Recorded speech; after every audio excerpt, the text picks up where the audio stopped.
ఏంటి రైల్వేలో 2 bags courier చేయడానికి జస్ట్ 200 రూపీస్, అది కూడా ముంబై టు విజయవాడ. అసలు వీడియోలోకి వెళ్లే ముందు ఇంకా మన ఛానల్ ఎవరైనా సబ్స్క్రైబ్ చేసుకోకపోతే ప్లీజ్ చేసుకోవచ్చు కదా. ఇంకా మ్యాటర్లోకి వస్తే యాక్చువల్లీ మా ఫ్రెండ్ 2 బ్యాగ్స్ కొరియర్ చేద్దాం అనుకుంటుంది విజయవాడకి. బట్ మా ప్లాన్ వచ్చేసరికి రైల్వేకి కాదు, డిటీడీసీలో కొరియర్ చేద్దాం అనుకున్నాం. 40 kgs 4000 రూపీస్.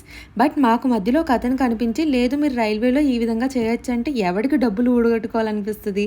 సో అందుకే వెంటనే వెళ్ళామన్నమాట. And here the process begin. So first వెళ్ళిన వెంటనే ఒక ఫామ్ అయితే ఇస్తారు, అది ఫిల్ చేసిన తర్వాత వాళ్ళు చెక్ చేస్తారు రైట్ ఆర్ రాంగ్ అని. అండ్ నెక్స్ట్ వచ్చేసరికి ఈచ్ బ్యాగ్స్ కూడా ప్యాక్ చేయాలి. ఒక్కొక్క బ్యాగ్ 100 రూపీస్ ఛార్జ్ చేస్తారు, అక్కడే ఉంటాయి. నెక్స్ట్ వాళ్ళు సెక్యూరిటీకి కొన్ని చెక్ చేసుకుంటారు అనమాట. అండ్ దీనికి వచ్చేసరికి ఈచ్ బ్యాగ్ కి 2 రూపీస్ పే చేయాలి. 2 బ్యాగ్స్ కనుక 4 రూపీస్. ఆ నెక్స్ట్ కౌంటర్ దగ్గరికి వెళ్తే అతను మొత్తం డీటెయిల్స్ చెక్ చేసుకొని మనకు ఒక రిసిప్ట్ ఇస్తారనమాట. And here is the twist ఏంటంటే డిటీడీసీలో 1 కేజీ 100 రూపాయలు, ఇక్కడ 1 కేజీ 6 రూపాయలు. See how much difference it అనుకోవచ్చు సేఫ్టీ అండ్ టైం.